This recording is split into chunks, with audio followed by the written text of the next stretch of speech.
Hello guys, welcome to complete web development course. और आज हम बात करने वाले हैं स्विच स्टेटमेंट के बारे में। स्विच केस कैसे काम करते हैं, इनकी हेल्प से भी आप लोग कंडीशनल स्टेटमेंट लिख सकते हो। हमने लास्ट क्लासेस में देखा था कैसे बेसिक कंडीशंस, टर्नरी ऑपरेटर्स, इनकी हेल्प से आप लोग कंडीशन स्टेटमेंट लिख पा रहे थे। लेकिन साथ ही साथ हमारे पास एक और अल्टरनेटिव होता है which is called switch statement, और इसका भी आप लोग यूज कर रहे होते हैं मल्टीपल जगहों पर। आज हम देखेंगे कैसे इनका यूज करते हैं और कहां कहां पर इनको यूज करना चाहिए। The JavaScript statement is used in decision making. The statement evaluates an expression and executes the corresponding body that matches the expression result. तो just like in if else condition क्या होता था, if else के अंदर आपका particular पहला if check किया जाएगा, उसके बाद अगला else aim चेक किया जाएगा, राइट। इस तरीके से आपका पूरा else if चेक किया जाता है एंड देन फाइनली जो भी कंडीशन मैच कर जाती है उसके कोरस्पॉन्डिंग वाला ब्लॉक आपका एग्जीक्यूट कर दिया जाता है। सिमिलर टू दैट हमारे पास स्विच केसेस भी होते हैं कि आपके पास एक स्विच हो गया, उसके अंदर आपने कुछ भी वेरिएबल या एक्सप्रेशन डाल दिए जो यहाँ पर वेरिएबल है और यहाँ पर यह जो वैल्यू है यह दोनों आपस में मैच किए जाएंगे। बेसिकली अगर आपका रिजल्ट ट्रू आ गया है मैच करने के बाद, तब आपका वह वाला पर्टिकुलर ब्रोकन एक्जीक्यूट किया जाएगा। इस तरीके से काम करता है। अगर आपको समझ में नहीं आ रहा है तो डोंट वरी, अभी हम एग्जांपल किया तो समझने वाले हैं कि सपोज करो हमारे यहाँ पर हमारे पास यह है डैशबोर्ड है, HTML है, उसको मैंने कनेक्ट कर दिया इस तरीके से script.js, और आप script.js के अंदर हम थोड़ा कोड लिखने वाले हैं। सपोज करो आपके पास है कॉस्ट ग्रेड, जैसा आपको ग्रेड मिलते थे right, A B C D E ऐसे करके सपोज करो आपको ग्रेड मिल रहे, तो अगर आपको अ ग्रेड मिला है इस तरीके से यहाँ पर मैं सिंगल कोड लिख रहा हूँ या फिर आप डबल कोड लिखो, फर्क नहीं पड़ता, दोनों से ही आपकी स्प्रिंग बन रही होती है। ठीक है, जाओ स्क्रिप्ट के अंदर, तो कॉस ग्रेड इक्वल्स टू ए, उसके बाद हम यहाँ पर ई फॉल्स लगा सकते हैं, लेकिन यहाँ पर हम लाएंगे स्विच। तो स्विच लिखना है, उसके बाद ब्रैकेट्स के अंदर आपको डालना है वो वेरिएबल या एक्सप्रेशन, तो मैं यहाँ पर डालू grade, this is my variable, और उसके बाद आपको स्विच के अंदर आना है इस तरीके से कि स्विच वाला ब्लॉक आपका स्टार्ट हो जाएगा और इस ब्लॉक के अंदर आपको लगाना है केसेस। तो मैंने पहला लिखा केस और उसके बाद स्पेस, देखिए आपको अपने उस एक्सप्रेशन का जो भी वैल्यू हो सकता है वो आपको यहाँ पर देना है, जिसके साथ जब आप मैच करना चाहते हो, तो मैं मैच करना चाहता हूँ कि if this is equal to A, अगर यह ए है केस, तो क्या करना है, तो उसके बाद हमें लगाना है यहाँ पर कोलन, और इस कोलन के बाद आपको वो चीजें लिखनी है जो आप चाहते हो जब केस ए हो तब एक्सिक्यूट हो। यहाँ पर एक नोट करने वाली बात है कि आप यहाँ पर दोबारा से करली ब्रैकेट नहीं लगा सकते हो ब्लॉक बनाने के लिए, यहाँ पर आपने सिंपल यह लगाया और इसके अंदर आप कुछ भी चीजें ले सकते हो। फॉर एग्जाम्पल अगर मैं यहाँ पर लिखता हूँ लॉग अ वेरी गुड, इस तरीके से यहाँ पर आप नोट कर रहे होगे, तो कई बार मैं सिंगल कोट लिखता हूँ, कभी मैं डबल कोट लिखता हूँ, लेकिन बात बराबर ही है। ठीक है, उसके बाद हमें यहाँ पर लगाना होता है एक ब्रेक। यह ब्रेक जो है यह भी एक कीवर्ड है। वैसे आपके पास यहाँ पर हमें अभी फिलहाल 3 कीवर्ड देख लिए, स्विच, केस और ब्रेक, यह 3 कीवर्ड्स हैं। इन तीनों को भी समझेंगे कि करके। ठीक है, पहले मैं यहाँ पर थोड़ा सा कोड लिख लेता हूँ जल्दी से। तो मैंने यहाँ पर सेम चीजें ABCD के लिए लिखनी है और इस जगह हमारा स्विच स्टेटमेंट खत्म हो जाता है।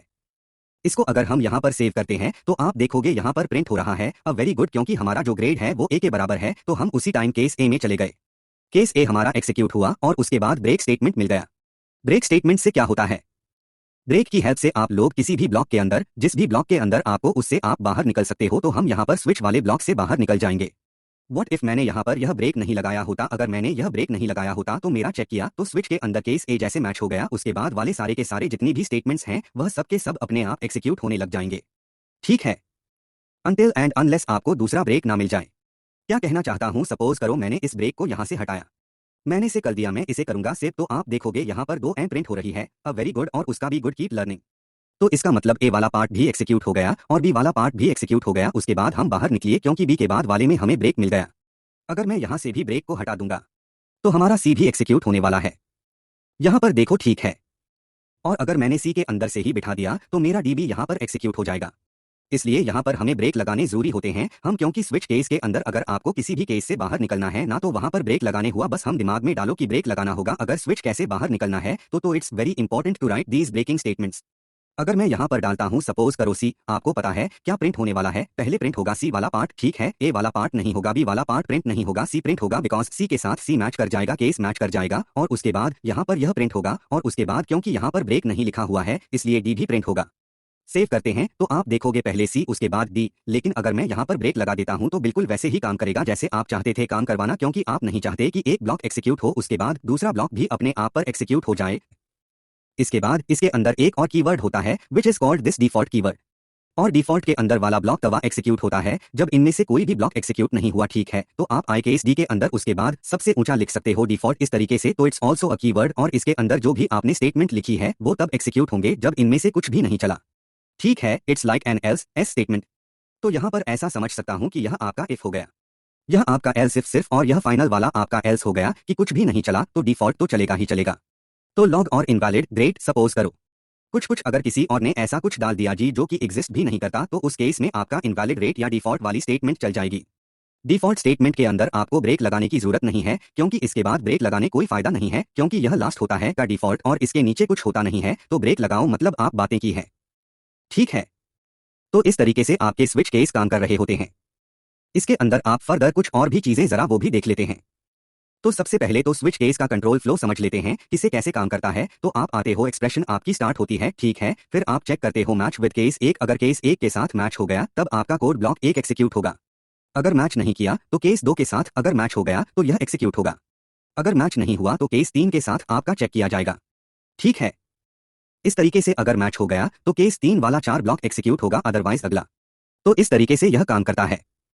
अब यहाँ पर एक क्वेश्चन आ रहा होगा कि भैया फिर इफ स्विच केस में क्या यूज करूं, कौन सा ज्यादा बेटर है। तो यहाँ पर देखो 99.9% ऑफ द टाइम आपको कभी नहीं पड़ता कि क्या आप यूज कर रहे हो स्विच केस यूज कर रहे हो या फिर इफ एल्स यूज कर रहे हो, बिकॉज परफॉर्मेंस वाइज दोनों ही सेम है।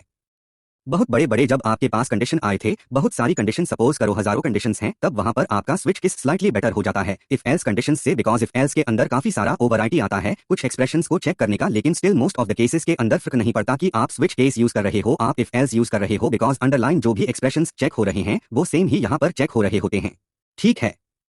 इसके बाद इंपॉर्टेंट नोट्स में कुछ, the break statement is optional. आप चाहो तो ब्रेक डालो या मत डालो, हमने देख लिया। लेकिन अगर हम ब्रेक स्टेटमेंट डालते हैं तो हम उस पर्टिकुलर केस से बाहर निकाल सकते हैं। If the break statement is not used, the cases after the matching case are also executed. यह हमने देख लिया था, अगर ब्रेक नहीं लगाते तो आप अगले केस के अंदर भी जंप कर जाते हो। The default clause is optional, also optional. तो जो डिफॉल्ट क्लॉज था जो हम यहाँ पर डिफॉल्ट लिख रहे थे, यह भी ऑप्शनल है, हमने देख लिया, हमने कभी लगाया कभी नहीं लगाया इसको।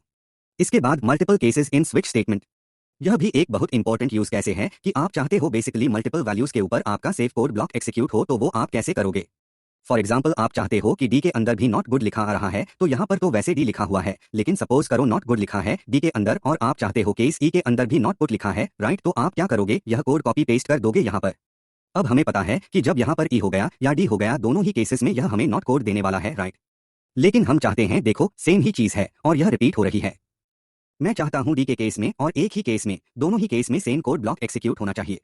केस में क्या कर सकते हैं, हमने यहाँ पर लिखा केस डी इस तरीके से, और यहाँ पर मैं क्या करूंगा, यह केस ई जो लिखा है ना मैंने यहाँ पर केस ई और कोलन, यह पूरा का पूरा मैं करूंगा कॉपी, इसको लिख दूंगा केस डी के साथ में, ठीक है। केस डी और उसके नीचे सपोज करो मैंने डाल दिया यह भी केस ई, इसको मैं सेम जगह इंडेंट कर देता हूं। तो केस डी केस ई इनको मैंने लिख दिया। उसके बाद मैं चाहूं तो इस केस ई एक लैंड को पूरा हटा सकता हूं। तो अब क्या होगा, अगर केस डी भी हुआ तब भी यह होने वाला है और केस ई भी हुआ तब भी यही होने वाला है, ठीक है। इन दोनों को आप चाहो तो सेम लाइन के अंदर आप लिख इस पर इस तरीके से, तब भी सेम फर्क पड़ेगा, ठीक है।